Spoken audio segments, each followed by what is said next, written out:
Vous avez sûrement remarqué que votre chien, parfaitement calme à la maison, se transforme en une boule d'énergie sonore dès que vous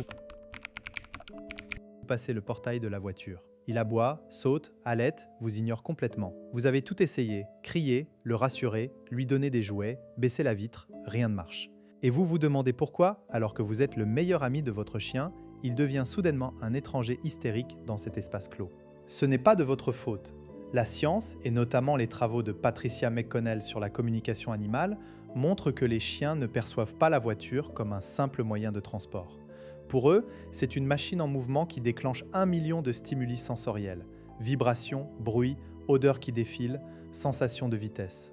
Leur cerveau, conçu pour traiter des informations à l'arrêt, est submergé. Et comme ils ne peuvent pas fuir ou contrôler la situation, ils réagissent avec ce qui leur reste, la voix. Dans cette vidéo, vous allez découvrir pourquoi votre chien se transforme en alarme vocale dans la voiture et surtout comment l'apaiser. Pas de promesses miracles, mais des techniques concrètes issues de la recherche en cognition canine. Vous repartirez avec 3 protocoles précis, des phrases exactes à utiliser et une compréhension qui changera à jamais vos trajets en voiture. L'une des croyances les plus répandues et la plus dangereuse, c'est que votre chien aboie parce qu'il est dominant ou qu'il cherche à vous défier. Cette idée vient notamment d'une interprétation erronée des travaux de César Millan, qui a popularisé la notion de leader de meute. Mais la science moderne, comme les recherches de John Bradshaw dans Dog Sense, montre que les chiens ne cherchent pas à dominer. Ils cherchent la sécurité.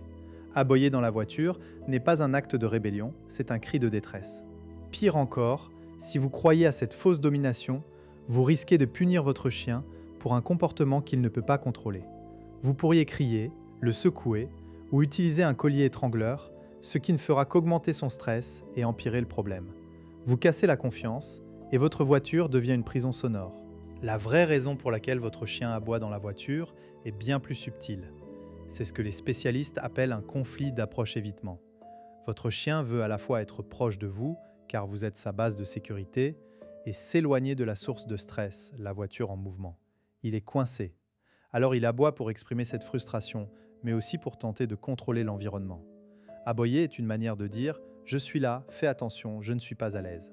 Une étude de 2015 par l'Université de Bristol sur le comportement des chiens en voiture a montré que 78% des chiens qui aboient en voiture présentent des signes de stress physiologique avant même le démarrage. Halètement, bâillement, léchage de babine. Le déclencheur n'est pas la vitesse, c'est l'anticipation. Votre chien sait qu'il va monter dans la voiture et son cerveau active déjà la réponse au stress. Il n'aboie pas pour vous embêter, il aboie parce qu'il a peur de ce qui va arriver. Prenons le cas de Sophie, 32 ans comptable à Lyon, propriétaire de Gus, un berger australien de 3 ans. Sophie est une maîtresse aimante, elle promène Gus 2 fois par jour, lui donne des friandises bio, achète des jouets puzzle, mais dès qu'elle sort les clés de la voiture, Gus devient un forcené. Il saute, tourne en rond, aboie sans s'arrêter. Sophie a tout essayé. Elle a crié stop, ça n'a rien fait, elle a essayé de le caresser en disant c'est bon, ça a empiré, elle a même acheté un harnais de sécurité, Gus a aboyé encore plus fort. Un jour, Sophie a décidé d'enregistrer un trajet avec son téléphone. En regardant la vidéo, elle a été stupéfaite. Gus aboyait surtout quand la voiture s'arrêtait au feu rouge ou quand un camion passait à côté. Elle a compris que Gus n'avait pas peur de la voiture elle-même, mais des arrêts et des bruits soudains. Elle est venue me voir pour une consultation. Je lui ai demandé de décrire le début du trajet en détail. Elle m'a dit « Dès que je dis « on y va » et que je prends les clés, Gus se met à aboyer. Je le fais asseoir, il s'assoit, mais en tremblant. Je le récompense, mais il continue à aboyer. Parfois, je m'énerve et je crie « ta gueule ». Là, j'ai vu le problème. Sophie confondait obéissance et bien-être. Gus s'asseyait parce qu'il avait été dressé à le faire, mais il était en plein stress. Le fait de le récompenser pour une position assise sous stress ne faisait que renforcer l'anxiété associée au départ. Nous avons mis en place un protocole en 3 étapes. D'abord, désensibiliser au son des clés. Sophie a pris les clés sans aller vers la voiture, plusieurs fois par jour, en donnant une friandise à Gus dès qu'il restait calme. Ensuite, nous avons travaillé l'approche de la voiture sans monter. S'approcher à 1 mètre, s'asseoir, donner une friandise, puis faire demi-tour. La 3e étape consistait à ouvrir la portière, sans monter, et donner une friandise. Au bout de 2 semaines, Gus pouvait s'approcher de la voiture sans aboyer. Ensuite, nous avons abordé les trajets eux-mêmes. Sophie devait parler à Gus d'une voix calme et monotone, sans le regarder dans les yeux, car le contact visuel peut être interprété comme une menace par un chien stressé. Elle devait dire des phrases comme « On va faire un petit tour, tout va bien » sur un ton neutre, toutes les 30 secondes, surtout au moment de stress, feu rouge, virage, et surtout elle ne devait pas donner de friandises pendant les moments d'aboiement, car cela renforcerait le comportement. Le vrai déclic est venu quand Sophie a compris que Gus aboyait parce qu'il ne pouvait pas anticiper les mouvements de la voiture. Il ne comprenait pas pourquoi on s'arrêtait, pourquoi on tournait. Alors elle a ajouté un signal sonore avant chaque virage ou arrêt. Virage à droite, on s'arrête, en disant la phrase 2 secondes avant l'action. Gus a progressivement associé les mots au mouvement et son aboiement a diminué de 80% en 3 semaines. Aujourd'hui, Sophie peut faire un trajet de 30 minutes sans que Gus n'aboie. Il allait encore un peu, mais il se calme vite. La clé, ce n'était pas de le dominer, mais de lui donner de la prévisibilité et de réduire son stress avant le départ. Pour décoder vous-même ce que votre chien exprime, observez ces 3 signes. Le halètement excessif sans effort physique, signe de stress, le bâillement fréquent, signe d'apaisement ou de stress, et les oreilles plaquées en arrière, peur ou soumission. Si vous voyez ces signes avant même de démarrer, votre chien n'aboie pas par joie ou par méchanceté, il a peur. Ensuite, notez à quel moment précis les aboiements augmentent. Est-ce au démarrage, aux arrêts, quand un camion passe, quand vous tournez? Chaque déclencheur a une solution différente.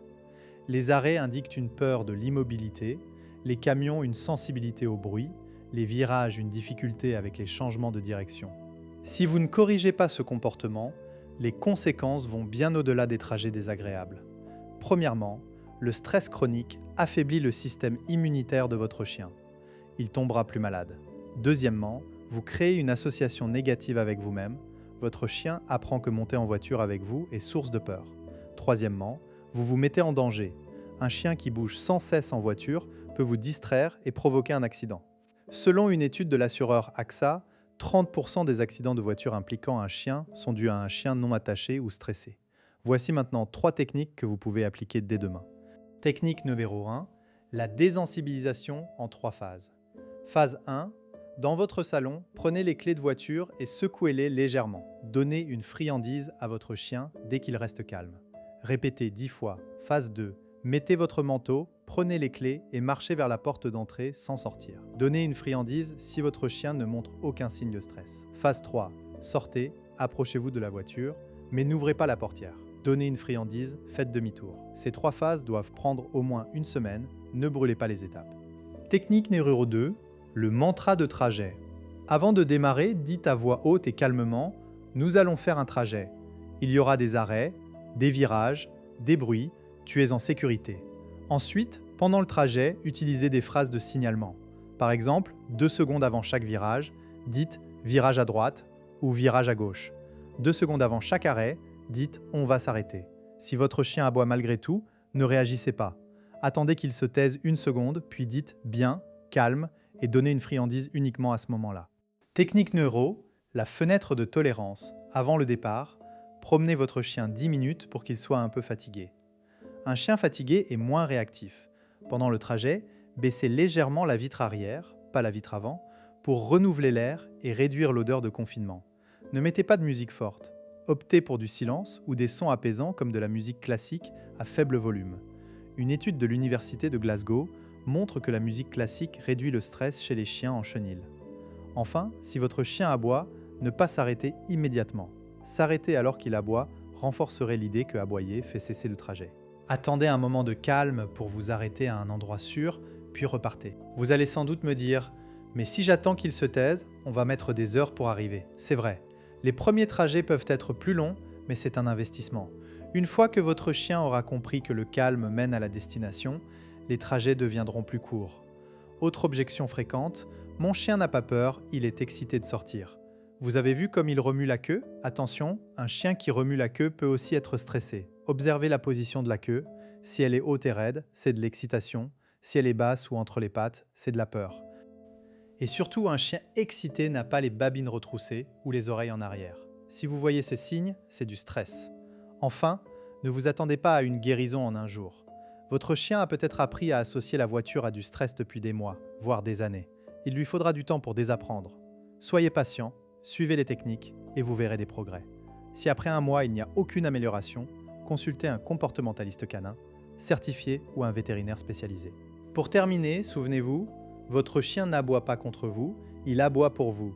Il vous dit qu'il a peur, qu'il ne comprend pas, qu'il a besoin de votre aide. En l'écoutant et en lui offrant de la prévisibilité, vous transformerez la voiture, cet espace de stress, en un cocon de complicité.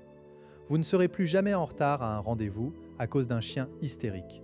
Vous profiterez de trajets paisibles où votre chien, posé sur la banquette arrière, regarde le paysage défiler en remuant doucement la queue. Si cette vidéo vous a aidé, n'oubliez pas de vous abonner à Cognition Canine pour d'autres clés scientifiques qui vous aideront à comprendre votre meilleur ami. Et dites-moi en commentaire, quelle est la pire réaction de votre chien en voiture ?